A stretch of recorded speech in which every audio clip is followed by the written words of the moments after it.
की हिंदुइझम हा काय धर्म नाही आहे. Hinduism is a way of life. Chhatrapati Shivaji महाराजांनी त्या काळात सुद्धा सर्व धर्म समभाव ही संकल्पना त्यावेळेस त्यांच्या मनात होती, ती रुजवली, आचरणात आणली. आणि त्याच परीने हे करत असताना त्यांनी देखील कुठल्याही दुसऱ्या धर्माचा कधीच भेदभाव केला नाही.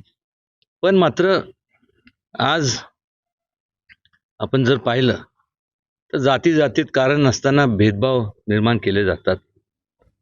आणि मोदींच्या कुशल मार्गदर्शनाखाली अनेक जर बारकाईने जर पाहिले तर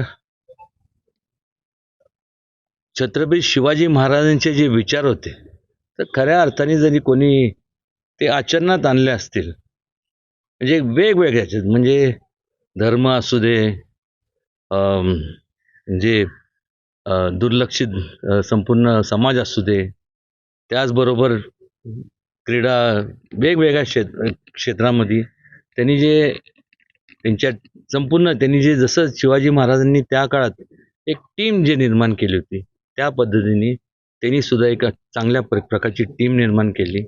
आणि आज त्यामुळंच आज आपण येत्या 22 तारखेला मोठ्या सोहळा पार पडणार आहे.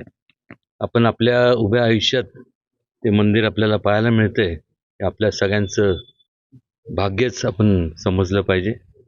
अनेक वादविवाद होत असतात, कारण नसताना प्रत्येकजण जिथं देव असतात किंवा शिवाजी महाराजांचा विषय येतो, अशा वेळेस कारण नसताना वैयक्तिक रित्या जे केंद्रित झालेले लोक आहेत, स्वतःच्या वैयक्तिक स्वार्थापोटी काही विधानं करत असतात.